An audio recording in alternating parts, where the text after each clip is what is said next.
Ini ada bukti bahwa Habib itu memang bekerja pada Belanda, bekerja untuk Snok-Horgrond.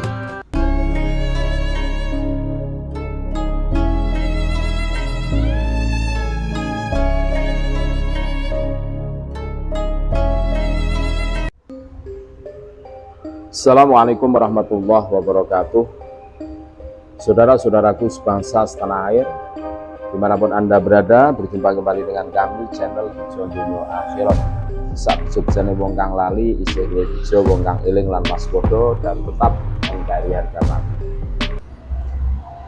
Kita semua tentunya sudah tahu bahwa Habib itu masuk ke Nusantara di abad 19 dan sejarah sudah mencatatnya dengan tinta tebal bahwa yang membawa Belanda ke Nusantara adalah VOC atau Belanda atau kolonial, penjajah yang menjajah negara Republik Indonesia selama 350 tahun.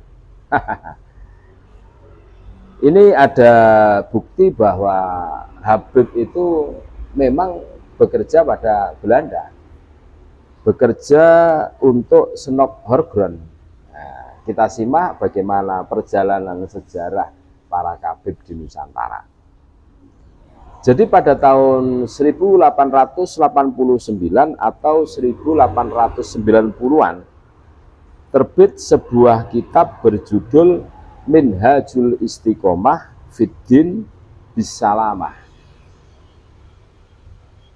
Kitab ini ditulis oleh Habib Utsman bin Abdullah bin Aqil bin Yahya Al-Alawi. Al-Alawi di sini ya Bani Alawi, bukan Ali, sahabat Ali, keturunan sahabat Ali itu bukan. Buku itu berisi diantaranya 22 praktek ibadah bid'ah yang terlarang yang dilakukan oleh umat Islam. Salah satu yang ia kritik adalah sikap menentang pemerintah kolonial Hindia Belanda. Jadi di dalam kitab Minhajul Istiqomah Fiddin Bisalamah karangan Habib Utsman bin Yahya ini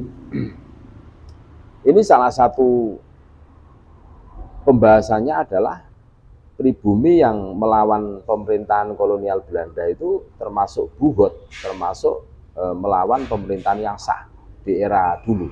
Nah ini kan bertentangan. Berarti seperti Pangeran Diponegoro, Tuanku Imam Bonjol, Cuk Nyadin itu pada saat berperang terus gugur itu matinya sia-sia. Kurang lebih seperti itu. Nah ini kan sangat bertentangan dengan yang terjadi. Makanya kami mengatakan mereka itu dari rekam sejarah ini, mereka itu anteknya Belanda, mereka bekerja untuk Belanda, untuk kolonial. Sebagaimana diulas oleh Az-Zumardi Azra, tidak heran jika sosok yang bekerja untuk Snok-Horgrond, ini orientalis tersohor yang sering dicap begitu buruk itu menyerang para ulama di Banten yang terlibat jihad perlawanan para petani pada pemerintah kolonial pada tahun 1888. Ia menyebut jihad rakyat Banten sebagai delusi atas ajaran Islam yang benar dan menuduh ulama yang mendukungnya termasuk para kiai pesantren sebagai para pengikut setan. Kan ngeri loh. Jadi yang itu delusi, terus ulama kiai yang mempropagandakan itu, ibaratnya yang menginisiatori itu pengikut setan. Oh ngeri.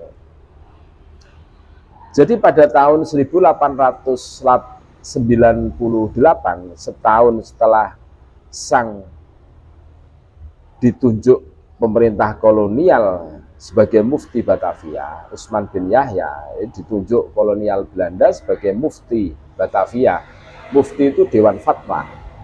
Ia diminta menyusun doa khusus untuk Ratu Belanda Wilhelmina yang akan dilantik ke singgasana. Ia membuatkan doa untuk sang ratu seraya memuji pemerintah kolonial yang dianggap berbaik hati mengizinkan umat Islam menjalankan kewajiban agama dan menjaga ketentraman tanah jajahan. Kapan dan di mana doa itu dibacakan? Di Masjid Pekojan pada 2 September 1898 setelah sholat Jum'ah.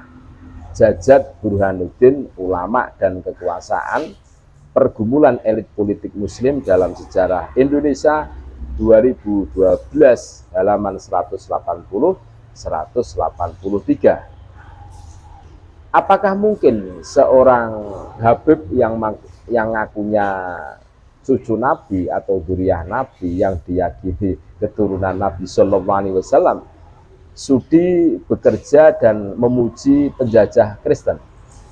Kenyataannya iya.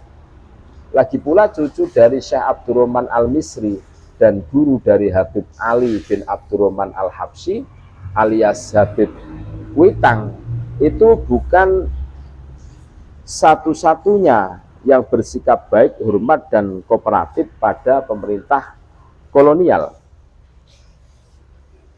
Sepotong cerita tentang Utsman di atas dikutip untuk mengingatkan, tidak ada kaum yang kebal dari sejarah pergumulan dengan kekuasaan. Ini yang harus kita cermati. Dan dalam pergumulan itu selalu ada dinamika yang seringkali keras. Pergumulan itu niscaya akan membuat umat terguncang jika melulu dilihat dengan cara pandang esensial. Etnis X sudah pasti bejat dan semua ras Y-nya